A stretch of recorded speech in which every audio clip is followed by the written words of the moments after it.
안녕하세요, 선생님들. 이번 회차에서는 사람도 미디어인가? 라는 주제로 이야기를 나눠보려고 합니다.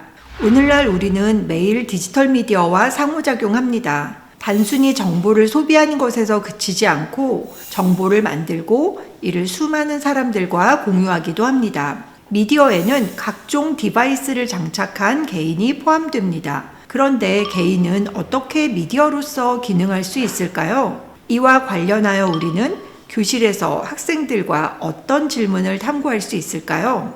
먼저 인플루언서와 크리에이터라는 용어를 살펴보겠습니다. 인플루언서는 소셜미디어 플랫폼을 통해 팔로워들의 의견과 행동에 큰 영향을 미치는 개인 또는 그룹을 이야기합니다.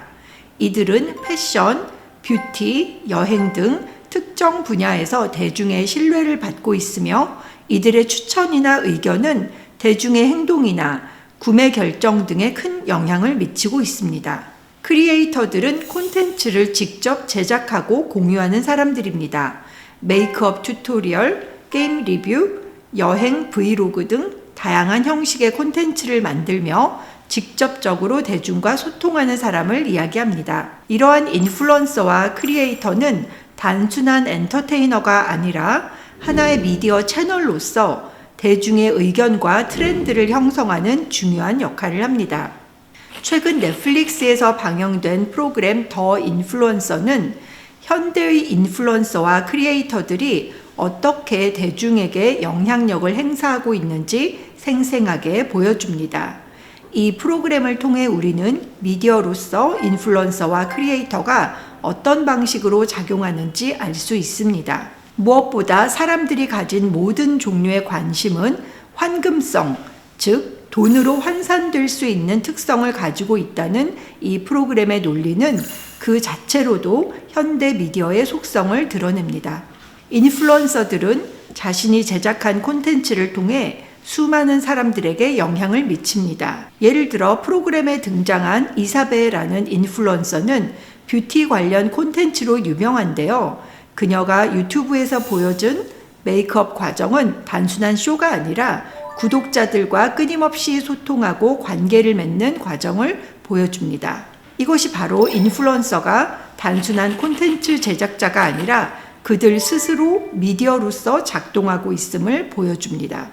그들은 대중과의 관계를 형성하고 그 관계는 단지 허위로 과장된 친밀감이 아니라 실제 상호작용을 통해 이루어집니다. 채팅과 소통을 통해 직접 대화를 나누면서 팬들과의 유대감을 쌓고 그 관계에서 신뢰를 얻고 있는 것이죠.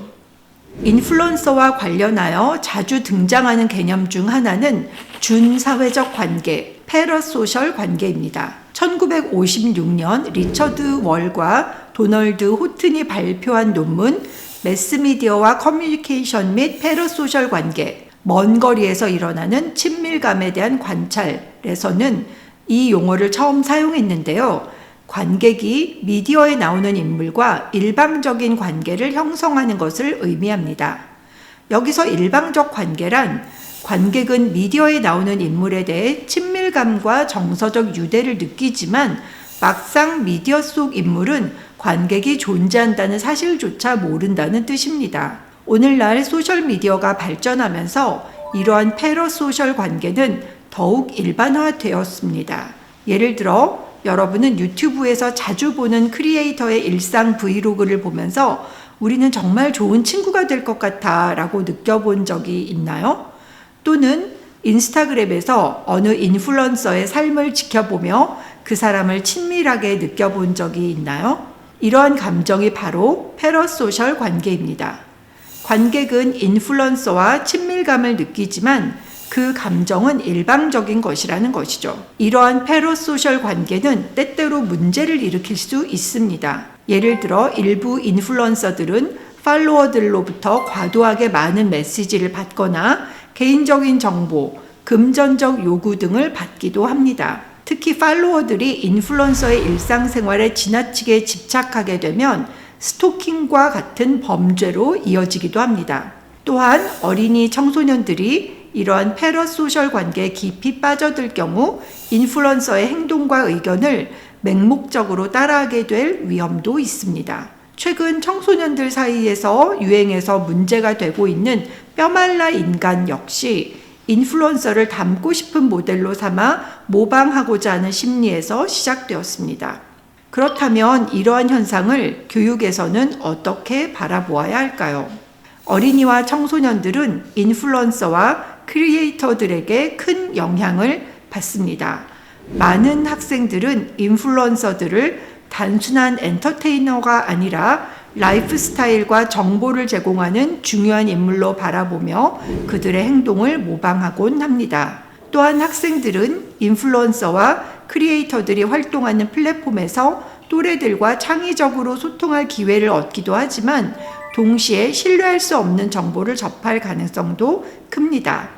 예를 들어 건강 분야에 자격 없는 인플루언서들이 과학적 근거 없이 개인적인 경험을 바탕으로 건강 정보를 제공하는 경우가 많이 있습니다. 교육자로서 우리는 학생들이 이러한 출처를 비판적으로 평가할 수 있도록 도와야 합니다. 예를 들어 건강 관련 인플루언서가 특정 다이어트나 제품을 홍보할 때 학생들에게 이 인플루언서가 건강 전문가로서의 자격이 있는가? 이 인플루언서의 조언은 과학적으로 뒷받침되고 있는 것인가? 와 같은 질문을 던지고 따져보게 하는 것이 중요합니다. 이것이 바로 미디어 리터러시 교육이 미디어로서의 사람에게도 적용되어야 하는 이유입니다. 교사로서 우리는 학생들이 정보를 비판적으로 소비할 수 있도록 도와야 합니다. 미디어 리터러시는 정보에 접근하는 것뿐만 아니라 그 정보를 평가하고 신뢰할 수 있는지 판단하는 능력도 포함합니다. 학생들은 다음과 같은 질문을 스스로 던질 수 있어야 합니다. 이 콘텐츠의 제작자는 누구일까?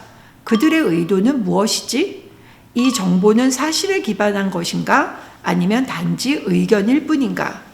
또한 인플루언서들이 트렌드를 어떻게 형성하는지에 대해 관심을 갖도록 하는 것도 중요합니다.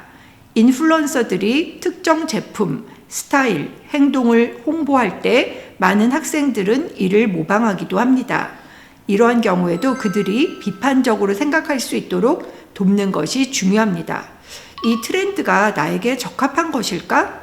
이 제품을 홍보하는 동기는 무엇일까? 이런 질문에 대해 스스로 생각해 볼 수 있도록 하는 것이 중요합니다.